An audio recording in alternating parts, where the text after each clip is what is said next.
Good afternoon, Santa Clarita, and everyone listening in from around the world. You are tuning in to the Grief Recovery Hour with Sharon Brubaker right here at KHTS, your hometown station.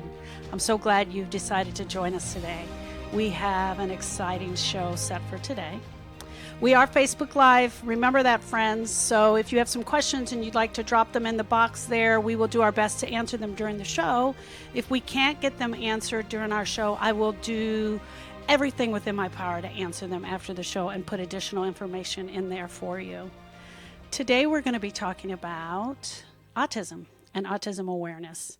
It is Autism Awareness Month. And you know, if you listen to my show, that I often share that there are 43 known losses that a person can experience over a lifetime.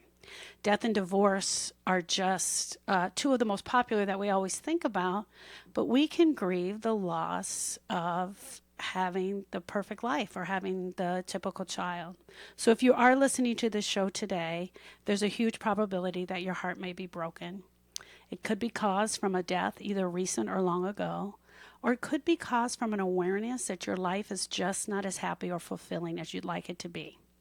Regardless of the cause of your broken heart, you know how you feel, and it probably isn't good. I'm not going to tell you how you feel because you already know. At best, I can tell you that I know what it feels like to have a broken heart, and I know what it felt like when my broken heart occurred. And I hope that over this hour, I can give you some energy, enlightenment, and some food for thought. Today, I have such an amazing woman and guest. Her name is Kathleen Seshi, and we are going to be talking about awareness about autism and just that what happens in our heart as mothers, as grandmothers, and just the information that's out there.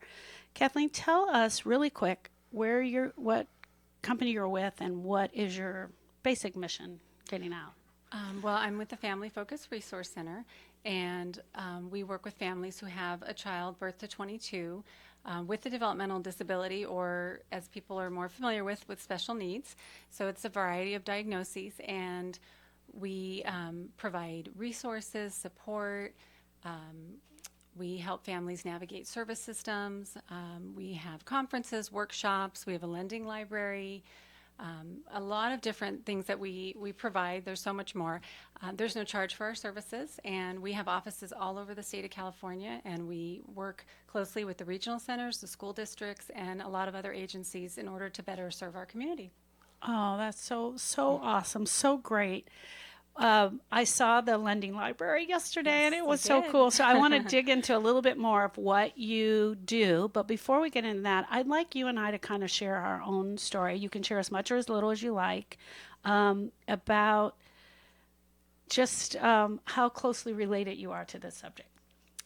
Well, I have 3 children, live here with my children and my husband here in Santa Clarita, and they are 17, 20, and 22. My 20-year-old son, Mitchell, has autism, and he was diagnosed at about 2.5. So it was a surprise. Yeah. At that time, of course, my daughter was probably, I think she was just about 4, and I was pregnant with my 3rd child. So there was a lot going on. A lot going on. A lot to process. And for me personally, I have, which probably most my friends know, I have Ever Jane, and she's my granddaughter. And Ever is 3 years, 5 months, and she was diagnosed fairly early. I say 16 months, but my daughter is saying 17 months with severe autism. And it is also a grieving experience in the sense that the loss of hopes, dreams, and expectations. And for me as the grandmother, it goes back to my heart of not only what I lost as the grandchild, but also what I see my daughter going through on a daily basis, which is ups and downs. You know, it's Sure. kind of is exciting. Lauren said to me, Lauren is my daughter, and she said to me, Mom, I now know that my ultimate job was always to be the best mother forever, and that is just so cool. Yeah. I met Kathleen yesterday for the first time. We've been talking over the phone, but we met in person for the first time, and she just brought so much energy. And today I shared that you meet people out in the world, and sometimes you just know they're special people, and I knew that you were someone really special. because sometimes our careers are not necessarily the path we went down, but life takes us down those paths, right? Yeah, very true. And so for me, that's how I kind of got into grief recovery, because my nephew passed away. But for you, you have a parent. Explain it to me again. You're a Parent professional. prayer professional. And what is that exactly? Well, basically, you could probably explain it a few ways, but basically it means that we are parents who are, when our experiences lend itself professionally, so that then we can take that and also, in addition to training, help other parents Right. and help our community. So it just means that we are parents of a child with, or an adult with a disability. And it's kind of cool because when the moms and the dads come in, you kind of know a little bit about what their struggle is. Not that you know exactly their struggle, but Right. you know, oh yeah, I know what it's like when I can't get him to put his shoes on, or I can't. Yeah. For us recently, it's been brushing her hair. She absolutely will not allow anyone to brush her hair. Right. So, and those experiences are different, right? They are, and a lot of times, I don't necessarily out of the gate tell parents that I have a child with autism, because it's not about me, but it comes up, Right. and if it's helpful, I'm somewhat of an open book, and it sort of validates. There's usually a sense of relief when we say that, and oftentimes it's also by the questions I ask or the responses.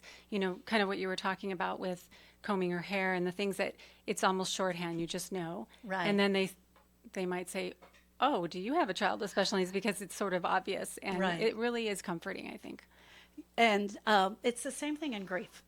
I don't know what your broken heart feels like, but I know what a broken heart feels like. And so I don't try to say that I associate with you or that I understand what you're going through, because I absolutely don't.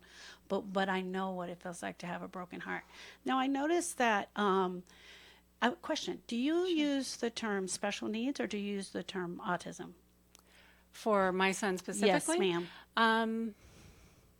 I guess I've used both. As he's Okay. gotten older, maybe more autism, or I may just say his diagnosis. Yeah. And part of that's, having to navigate, respect for him and how he feels. Absolutely. And what it means to him, and kind of checking in with him and his siblings. Right. As far as, what's comfortable and what they want people to know and what they might feel is going to affect the way he's perceived and viewed by others. Right. Yeah. And with the Autism Awareness Month, what is the ultimate goal, do you think, to get out for this month for Well, people to understand? And part of that is it's sort of shifted to autism awareness and acceptance, or autism acceptance, in the last few years.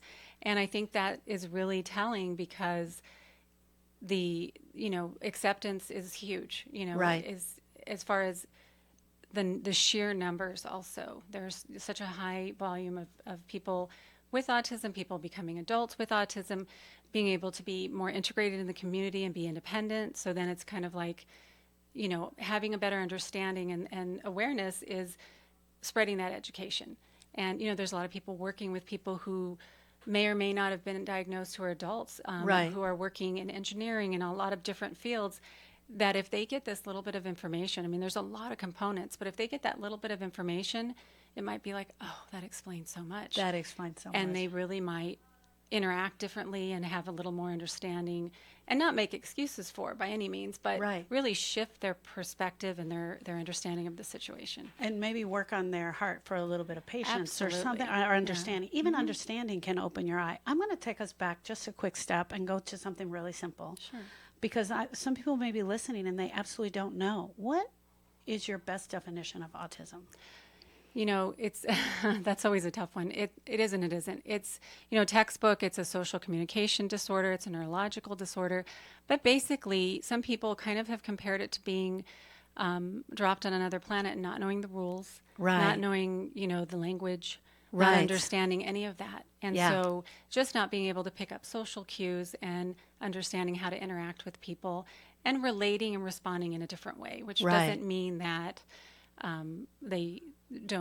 that a person doesn't crave social interaction or relationships, but it's just so different. And there's language delays and deficits that go along with it, and developmental delays, Right. and differences. And it could be, the hallmark is really social communication and communication itself, Right. and behaviors Yes, that look absolutely. differently, that look a lot differently, different. yeah. So. And yesterday we talked about this, but I'm going to bring this question up again. Is how is it that we call them? This is something I had to learn. We have to say not a typical child as opposed to normal. Right.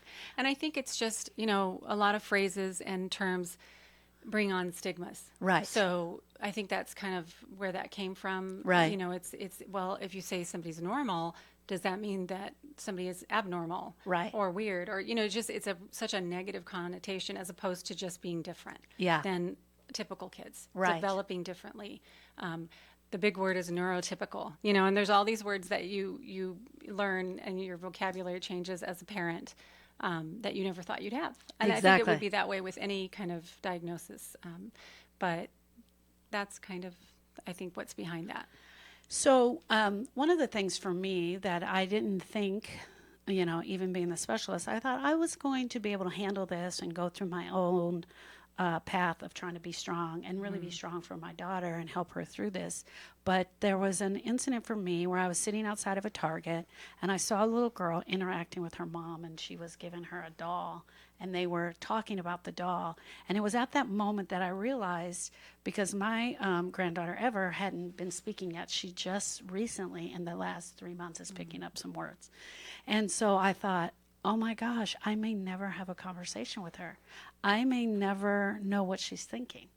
And even at this moment, even though she's picking up some words and knows the names of different people in our family, mine is not one of them that she knows the name of. And we play with it a lot. So, but I actually had to do my grief work on that because I want to explain that it's the loss of hopes, dreams, and expectations. Mm-hmm. Everything that I thought would happen for me with being a grandmother and having this little girl. And it's also the things I wanted to be better, different, or more for my daughter, right? The things that I really looked at her and wanted things to be a little bit different and better and more fun. So she says to me, Mom, it's like I was pregnant. I knew I was having this child, and you come up with all these plans.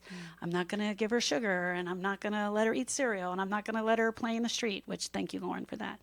And all of these things, and then all of a sudden you're given this diagnosis, and everything changes. There's some days that I call her, we Skype a lot, and Lauren hasn't even brushed her own hair. Mm-hmm. So give me a little bit of information on, like, just your own personal relationship to that, navigating that path, I guess.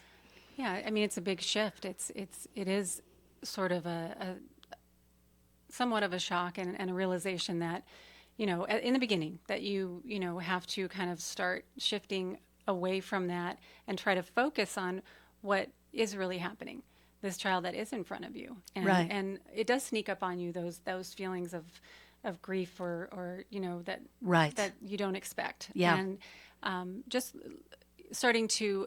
There's a lot of concern and worry, and you're so, deep into getting services and getting them therapies and making sure you're in that window of time and that you're not going to miss anything and you're not going to forget and look back and think, why didn't I try this? Why didn't I try that? I didn't know about it, and you feel terrible. But, if you feel like you missed something, but then at a certain point, I think, and for me, I didn't even realize it right away, but I realized all of a sudden there was 5 minutes today I didn't worry. There was an hour today I didn't worry. And I actually got to see my child, and see all of the amazing, beautiful things about him. Right. And how he just opened my eyes. And all of my kids in their own way, they're so unique and they're so interesting. And, we always say we learn from our children in general. Yeah. And I was thankful that I got to that point where I could start to see beyond the worry and the therapies and, which is not easy to do, and start to see him and enjoy him. Wow, that's so cool. That's really cool. I shared with you that I felt we noticed that something different was happening with Ever, and that she was saying about 8 words at the time, and she had lost her words and most of her sign language that she knew some signs. And I felt like because we started the services so early, around 18 months, it almost seemed like she was going into this dark cave and they reached in and they pulled her out. And it's like, and now she looks at us when she talks, and we interacts over Skype. And yesterday I called her, and Lauren held the phone up, and she said, "No, thank you. I don't want to talk to you, lady." Yeah. So she's starting that to very communicate. clear. She's very Yes. clear. No, thank you. So and a lot of people say to me, "Well, thank God you got your services so early. Thank God she was diagnosed so early." Why is that so important? Why is that such a big deal? Well, I would there's sort of two answers with that. And one is that, of course, early intervention, and the earlier the better, because of brain development, and the more that you can be able to get in, so to speak, before they're older. It's sort of, that window of time that you're trying to get, everything in. But on the other side of it, sometimes kids don't get diagnosed that early, and there's a lot of reasons for that. I carried a lot of guilt for a long time, with Mitchell, that I didn't see it sooner. Yeah. And he was a little over 2.5 when he got services. He just barely got services before he turned 3, which are, by law, they're a different set of services provided under a different act, a different legislation. So then it would shift over to the school district, and it was like so much squeezed into that, and I felt really guilty. Why didn't we do it sooner? Why didn't I realize that it was very similar to Ever, in that he had been developing normally, and then those things just went away little by little, but I didn't know what I was looking at.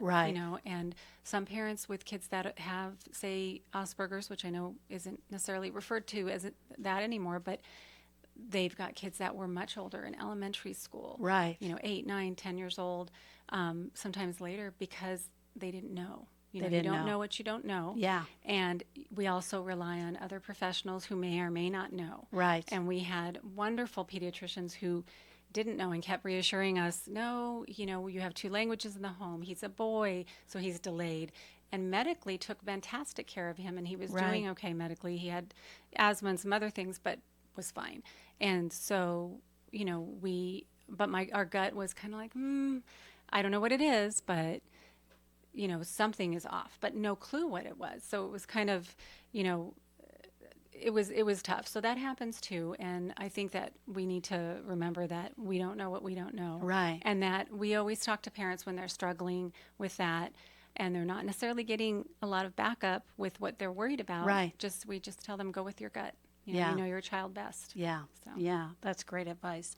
So really quick, I talked to you about this, and when I was surprised when we went in and got the final diagnosis for Ever, the specialist said Asperger's has been taken off the spectrum. Right. Is that true? It is, and I'm not a complete expert in this area, but when they changed the Diagnostic Statistics Manual, which is the Bible that has all of that information in it, they did sort of, I guess, felt with a number of diagnoses that the net was cast too wide. Okay. So they sort of pulled that in and sort of made level 1, level 2, and they've changed it. Yes. It's still there, but it's just not really called that. Okay. And it seemed to open up the potential for more people to get services. Awesome. So that's good. We are going to take a break, guys, and when we come back, we're going to talk about siblings. All the things the challenges for the siblings, and also the parents as a couple when they both are going through different areas of loss and a broken heart. Again, you're listening to KHTS, your hometown station, and this is the Grief Recovery Hour with Sharon Brubaker. Thank you, and we'll see you right back here after the break. Move on from what's familiar and discover what's possible in your relationships. This is Jasmine Urbina, inviting you to tune in to The Inspirational Parent as my dad and I tap into a fresh perspective on modern parenting relationships and dish out the magical ingredients for effective parenting exclusively on KHTS. Catch us live every Friday on The Inspirational Parent from 12 to 1 or download our podcast at hometownstation.com.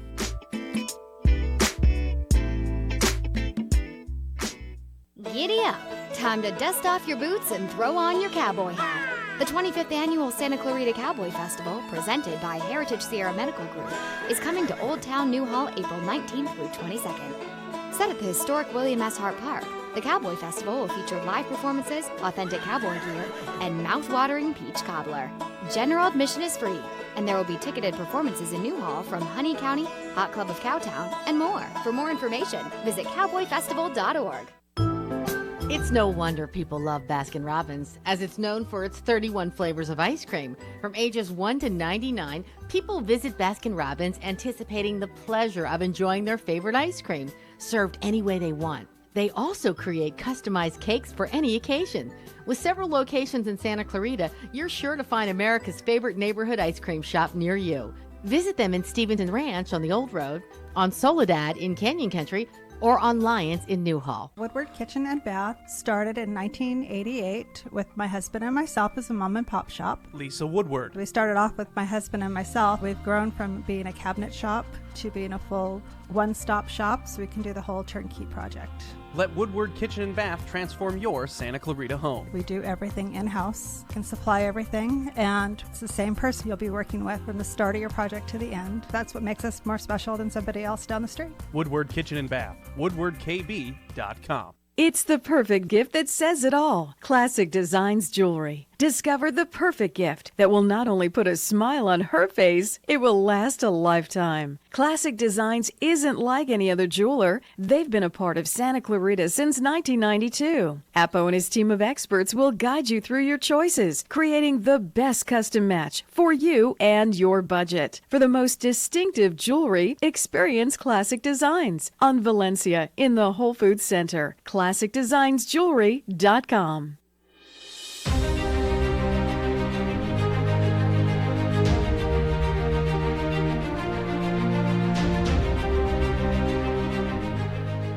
Welcome back, Santa Clarita, and everyone tuning in from around the world. You are listening to KHTS, your hometown station. And right here, you are listening to the Grief Recovery Hour with Sharon Brubaker. Thank you so much for joining back, coming back to us after the break. And we're discussing an amazing topic, which is autism and Autism Awareness Month.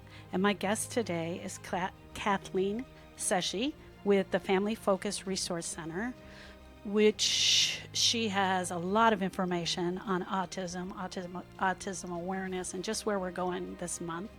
Just before the break, we were getting into, I want to talk about your toy lending library. Mm-hmm. Explain what that is, because I thought it was so cool. It really, it's awesome because that's for parents who have a child who's under 3 and that is with the Regional Center in the Early Start program. So they can come in and borrow up to 3 toys about every 2 weeks. They need them a little longer, that's fine. And a lot of times, and they're all developmental toys, and a lot of times they may be using those toys at home to carry over with therapies that they're working on, with their child development specialist, speech and language, or they want to introduce new things or try out things, and it's great to not to have to buy everything, and you can bring it back. And we certainly have some that are really popular, but it's nice to be able to have that option. And we've had some parents that went through all of our toys, which is great, and we got some new ones. And for a while, it was kind of like our agency. It was sort of a well-kept secret. But we work so closely with the Regional Center that they walk parents over and they refer parents all the time. So it's really been utilized a lot. That is so exciting, because even for me, Lauren will tell me, Mom, I need toys with parts, or she went through a puzzle stage at one time, and I needed the thick puzzle pieces, and to have those, and they were specific. She liked the ones that made noise or said something when the piece was removed. And then there was a pig, which I think I saw in your office yesterday. With the coins. With the coins, yes. She loved that when she was in that stage. And to have the toys with parts are really cool. I do a lot buying at the 99-cent store because she goes through them so much. Sure. And we use the little toys to encourage her. And when I say her, I'm speaking of Ever Jane, my granddaughter, who, by the way, her and her service dog have their own face page. It's Pause for Ever Jane.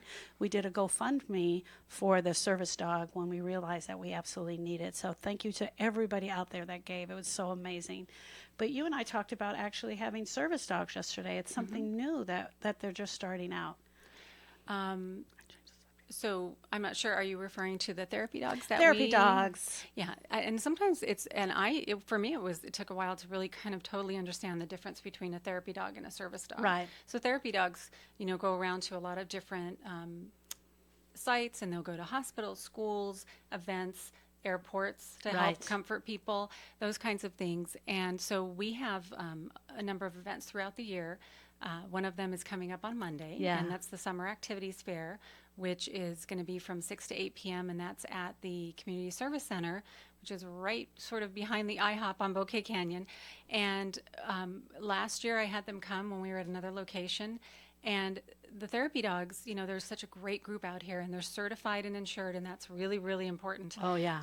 And they just bring so much comfort and ease to kids coming in, because we, at this event in particular, we're providing information for things to do during the summer.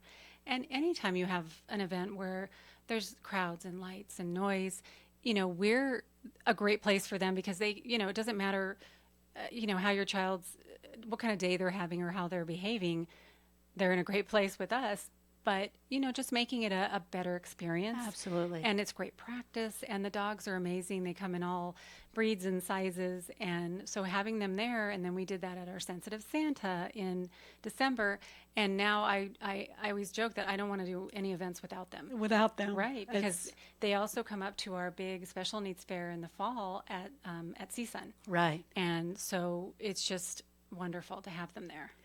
For us, having the service dog, having her name is Lady Rue, and having Rue there forever has just been absolutely life-changing. And I was sharing that Ever couldn't even, Lauren couldn't even walk out of the room because Ever would be so upset and would cry so much. And after we got Rue, even as a puppy, Lauren called me one day and she's like, "Mom, I went all the way upstairs." And Ever just looked at me like, "See you, lady, when you come back." And she was like, because Rue was sitting on her lap next to her.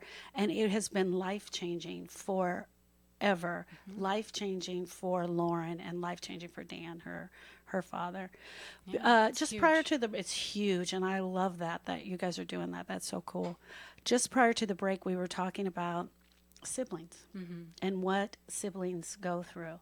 A little bit prior to that, you and I discussed even whether people should even have a second child, that is torment kind of comes into their heart. Can you elaborate on that a little bit? Yeah, sometimes parents do agonize over whether, once their child's diagnosed, the percentages and the risks of having another child with autism. And if they have a boy, there's going to be, there is a much higher percentage of boys on the autism spectrum. And remembering that this is a wide spectrum, and we kind of, talk about that.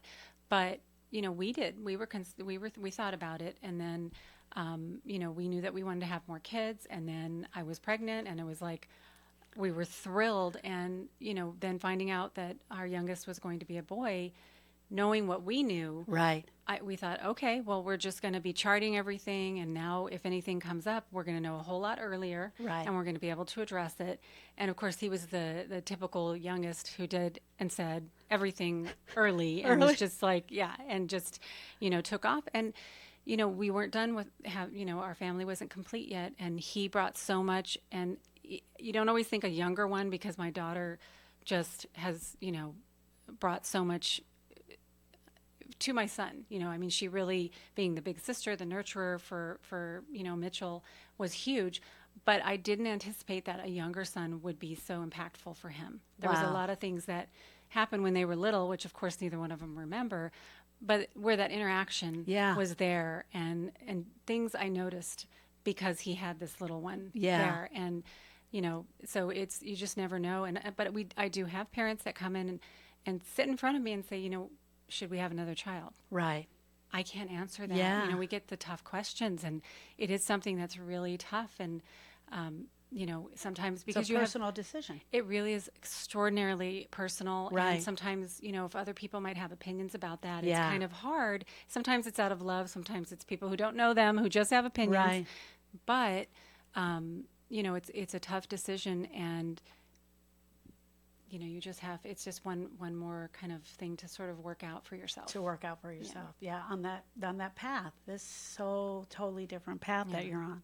So you opened my eyes to something that I had never heard of before, and that is SIB shops. And SIB shops are, let me see if I can describe this properly. It's sort of like a networking group, as well as weekend intensives where we actually get siblings together and walk them through some exercises and fun. Yeah. Almost on the line of therapy, but kind of getting into their head and just getting them to open up and have the conversation. Sure. Did I describe that okay? Yeah, absolutely. Because the sibling support project is what the SIB shops fall under. It's Right. one of the many, many things that they do. And, we know as parents that when our child's diagnosed and we kind of have this new path, we experience a lot of different things. And our typical kids are experiencing a lot of the same things. Right. And so we seek out other parents. We seek out support groups. We seek out things, so that we're not isolated and they need the same thing. And Right. they may not have the skills to deal with those emotions and those different things that are coming at them with this unique kind of situation that they're in. And when they're kids, they don't realize that there are a lot of other kids around them experiencing the same things, the good, the bad, the not so good, the funny, the crazy, everything. So SIB shops is a great way for kids within the same age group to get together, and they're SIB shops because they're workshops and Right. they're fun and they're high energy and they're scheduled, with a lot back to back to keep moving for, say it's a couple of hours. It Yeah. could be once a month. It could be a weekly series for 6 weeks. Just mold it to whatever works for that community. And they get to meet other siblings who have a sister or brother with any diagnosis. It could Okay. be autism. It could be mental health. It Okay. could be a chronic disease. It could be Right. cancer. Right. That's, I think, how it started in Washington with Don Meyer, the founder, was at the hospital there for kids who have cancer. And that's going to look very different than Yes. another SIB shop would for, say, disabilities. Usually it's a mix of disabilities, but it could just be autism or just Down syndrome. It depends, you can do what you want, but it's great because it's eye-opening for them. They can't Right. believe that there's other siblings out there, experiencing that. Yes. And there's opportunities for it to be therapeutic, but not therapy.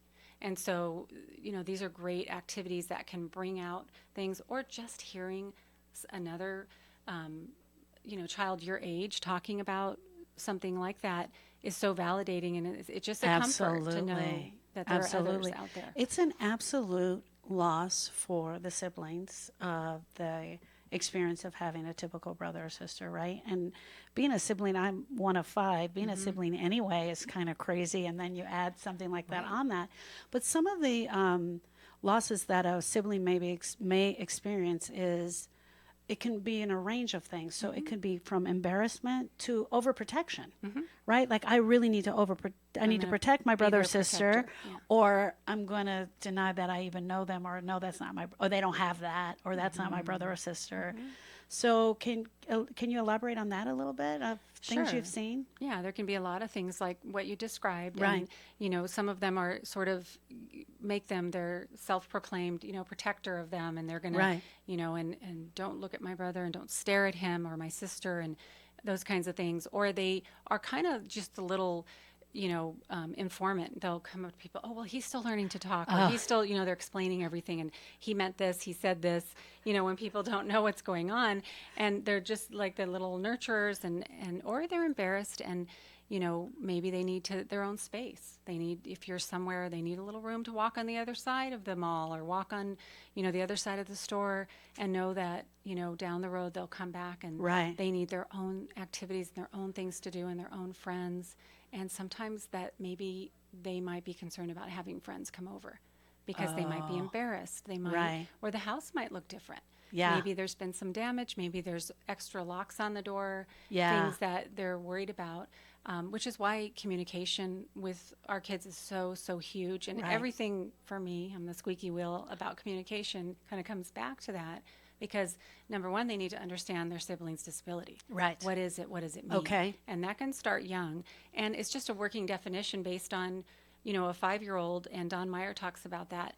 Their definition of, cerebral palsy might be, well, the lady comes over and he rolls around on a ball for 20 minutes Right. or a little while. Or, he really, really, really likes Thomas Train.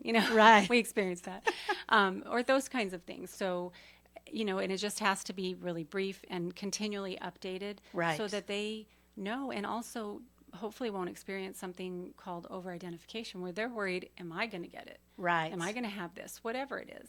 And, that birth order plays a huge role in that. If they're younger, they might worry more that they're going to get it than if they were older, and obviously they don't have whatever, Right. So. Now, is there a fear also of, and something we need to be aware of as parents, that they become the caregiver?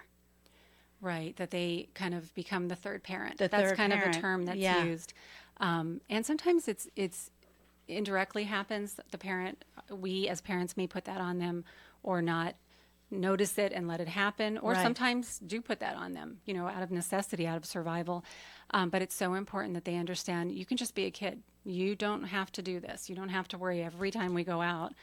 They're going to wander off. Right. People are going to, this and that's going to happen. And as parents, we try to, our reaction is always going to, affect their reaction and their Right. understanding. So if we act like it's the end of the world and the whole world's coming to an end, that they have this diagnosis, we wouldn't be too surprised if that's what our child thinks. Yes. Our typical child. And if we panic in situations, then they may panic. They may panic. Although I've been very surprised sometimes that I try to do a check-in and will sometimes think I'm just checking in, and then their answer might be that they're much more worried about something that I didn't That you didn't anticipate. think of. Right. Right. We teach a program called, we grief recovery specialists teach a program called When Children Grieve. And that, I think, is sort of like what your check-ins. So for us, we teach that, it's really great. Just start the conversation. Mm-hmm. So, for example, I would say, I really am having a hard time combing Ever's hair. I don't know what we're going to do. We can't go out in public if her hair's not combed. And I make that statement, and then I just shut my mouth and allow the child or whoever's around me to engage with me. And sometimes they have nothing to say, Mm-hmm. and that is the easiest way to get through, especially to small children. So that's one of the tools that we definitely use. Yeah. I was reading in the SIB shop information, one of the kids shared that there were just these little flashes. I thought it was so cool. I had chores, and my mom also made sure she had chores. Mm-hmm. That is so cool that made them seem on the same playing field, right? The things and it's great to hear from such a variety of typical siblings, because when they look back, the things that help them or the things that bothered them, Yeah. and there's a lot of those examples on Don Meyer's website, and I love it because it just gives you a lot of insight as a parent. And all of this information is designed to give parents tools and insight, not to be like, oh my gosh, my typical kids are going to be miserable and what am I doing to them? It's not about that at all. And there's a lot of good news. There's a good percentage of typical siblings who go into helping fields. Right. It's a thing that we see a lot. Yes. And I couldn't tell you what the numbers are, but I see it within the parents that I work with. A lot of them, because they have developed maybe more compassion, more understanding, more patience than they may have otherwise. And they, to end up in all of these amazing fields. So there's a lot of really good things, obviously. They want to be the change that they seek, Sure. Or they see there's a missing area and their hearts really lead them into that. And that is just so cool. Absolutely. Really great. Do we have any SIB shops here in Santa Clarita? Well, we were running with my agency. We actually started the first one before I was at my agency out of necessity. As a mother, I was concerned about my other two kids. So I worked with the school district in 2009, and we did some through College of the Canyons, and then we did a couple, and then we were able to bring it to the Family Resource Center. It's tough because of the resources that are needed to do it. But if you work with another agency, you can really deal with a lot of that. So we aren't doing any right now, but there's a great nonprofit out here that does a whole lot of things. It's a ranch called SRD, Straightening Reins Ranch. Okay. And you could probably talk to her for hours. Okay. Deborah Rocha is the executive director, and she does a lot of counseling and different things that are provided there. And I brought it to them several years ago, and they said, yeah, we'd really love to do this. We have we have staff for this. So I trained them. I had to work with them because once you're a SIB shop facilitator, you they're second generation. Right. So they need to be certified in order to do their own. Right. They did, fast forward, they did end up getting certified a couple of years ago. So they've been doing that, but they combined this equine assisted learning model with it. So the horses and the miniature donkeys are in there with them. And it was amazing because I got to do that for a while with them. So, that sometimes, that's kind of a hard one to beat, when you have sib shops without the horses, because it brings a lot. So there are a few out here. And, there's such great information. Meanwhile, the video that you may have seen of Don Myers, where he's got a lot of kids and adults talking about their experiences. And I think that's really helpful for parents too. Absolutely, absolutely. Well, we are going to take a quick break. And when we come back, we're going to talk about wrap up with parents, with the parents and the couples when they go into it and their hearts are in different places, and how to approach that. So we're going to take a quick break. Please join us back here at KHTS, your hometown station, and you are listening to the Grief Recovery Hour with Sharon Brubaker. Thank you. The best live theater can be found right here in the Santa Clarita Valley. The Canyon Theater Guild has been entertaining audiences for decades with top quality musicals and plays. Located on Main Street in Old Town Newhall, CTG also offers workshops for the young actor in your family. For more information, call the box office at 799-2702 or go online to canyontheater.org. La Esmeralda is home to truly authentic Mexican food. This family-owned restaurant prides itself on its fresh-to-order menu. Even the tortillas are made in-house. If you have a taste for sizzling fajitas, flautas, or menudo, you have to try La Esmeralda's Mexican and Seafood Restaurant. Dine in or order out for the most authentic Mexican food Santa Clarita has to offer. Their Taco Tuesday, it'll turn you into a regular. La Esmeralda on Bouquet at Haskell. Your building sign is essential in getting customers to your location. Feathers can help get your business noticed. They walk you through each phase of your building sign project, providing special attention to detail and quality. Feathers will give you a sign you can be proud of. Your building sign will draw customers in instead of having them drive by. Feathers on Soledad in Canyon Country, across from the Edwards Theater. Or go to feathersphoto.com. That's feathersphoto.com.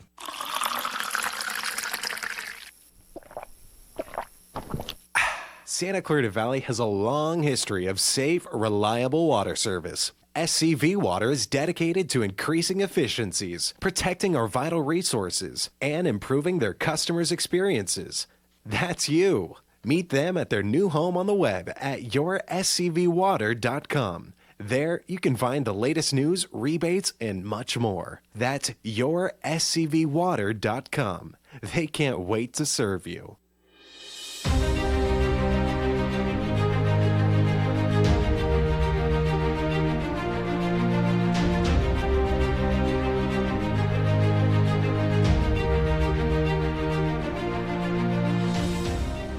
Welcome back, Santa Clarita. You are listening to the Grief Recovery Hour right here at KHTS, your hometown station. And I have an amazing guest here, Kathleen Seshi with the Family Focus Resource Center. And we've been talking about something that is very precious to my own heart, and it is autism and autism awareness. Just prior to the break, we were discussing siblings and siblings dealing with their own personal loss and grief with having a brother or sister with special needs. Mm-hmm. And one of the things why it's so important to have the SIB shops is just the relationship that the brother and sisters will have. Can you elaborate on that just a little bit more?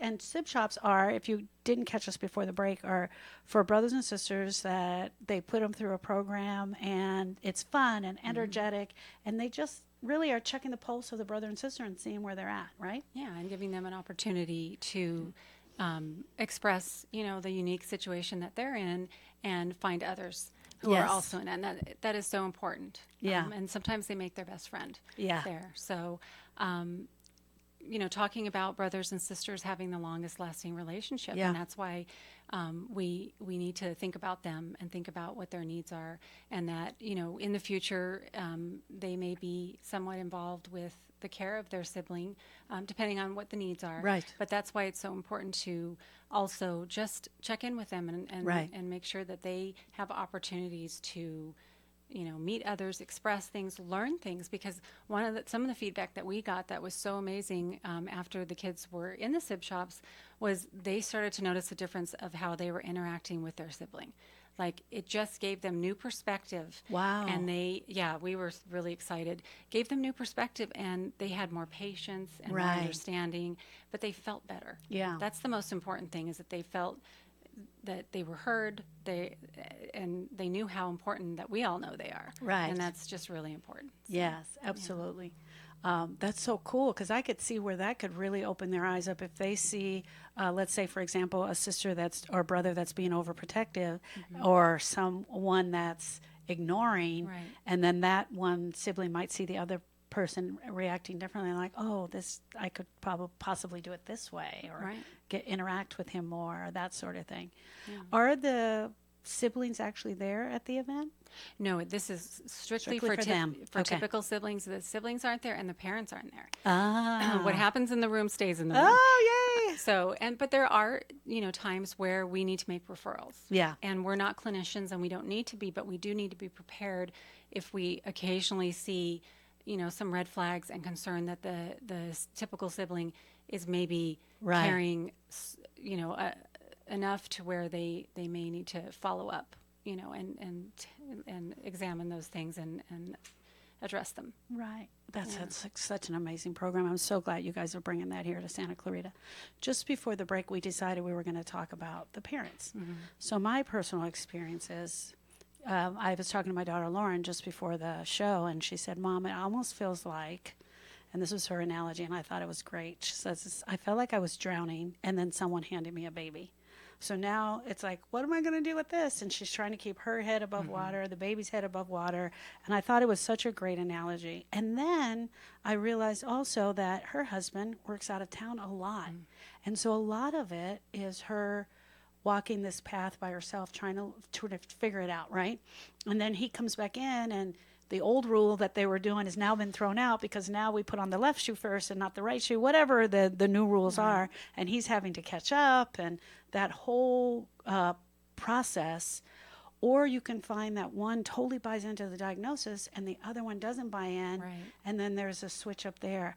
What light can you give us and shine in on the parents, especially when it's going in two different directions? Again, it's about communication. Yeah. Is a huge one, but it takes some time to get there. Yeah. We can't, necessarily expect, from my own experience and from working with families and other family members, we can't expect everybody to sort of get up to speed and know how to do this. Right. We don't even know how to parent when you leave the hospital with your first baby. And it's Right. like, I'm okay, Yeah. I guess I'm going to do this. Yeah. And then you add in those extra layers of, having a child with different needs, and the differences between sometimes even just parenting styles, but then you have the perspectives from a dad's perspective, Right. and from a mom's perspective. Right. And depending on if it's the child is a son. Yeah. Sometimes dads, may have the perspective of he's a future provider. Right. But if that's even in jeopardy, or how am I going to bond with him? I Right. have this idea of how I want to bond through sports, through whatever it might be, through teaching him how to do things that maybe it's going to be really different. And Yeah. so, and for a mom, we're the warriors sometimes, Yeah. and the protectors, and sometimes we can get in their way because we're afraid to let them go. And I know for me, I needed to get out of my son's way. And sometimes being open to the other spouse and saying, maybe they're right. Maybe I Right. am worrying about something too much, or Babying too much, Yeah, when or- you should let them go out. or worrying that I'm not going to bond in this way for dad. Well, maybe just being open-minded, Yeah. maybe thinking about, other ways and sort of going into their world, because Right. so much of it with autism in particular is, going into their world as opposed to totally trying to bring them out into ours, and sort of, Yeah. with good intentions, forcing, Right. what we need to do to force. And so it's just a shift. It's a big shift. And I think we need to give each other a break and ourselves a break and just communicate about it. Right. And that might take a lot of time, and it's not going to happen overnight, and respecting each other's feelings, even if we don't agree with it. Right. Even if we think it's stupid. Huge. I mean, there's no other way to say exactly. it. That's I think cute. that's stupid, but I'm going to listen go with because, it. Right. Yeah. Is it important for you? Was it important for you guys to do dates and alone time and just, It is. And then even in doing that's very important. And that's where, family members and dear friends and people come in, and they kind of sometimes swoop in just when you need it. Yeah. But relying on that, or using respite that you may have through the regional center, to do that, to be together, and then to try to put the other stuff aside. Because even parents of typical kids, you end up talking about the kids, you end up talking about, don't forget about this, don't forget about that, and then you don't really have that time together. Yeah. So you have to stop and remember not to do that. And I was definitely guilty of that. So just really being present. If you're going to do it, be present. Try, present. and it just, again, all those things take time, and we're all learning one day at a time. Absolutely. Kathleen, I want to thank you so much for bringing such an amazing topic here and helping us to learn just a little bit more and have an awareness and open our eyes up to what autism and special needs are, and especially really for the Family Focus Resource Center. We're going to be putting a lot of information in our Facebook Live tags. You guys can find some stuff there, some upcoming events. But an hour was not enough to discuss this amazing topic, but I just want to thank everybody for being here with us. Have a great week, and we will see you on the radio in a couple weeks. Thank you. Thank you.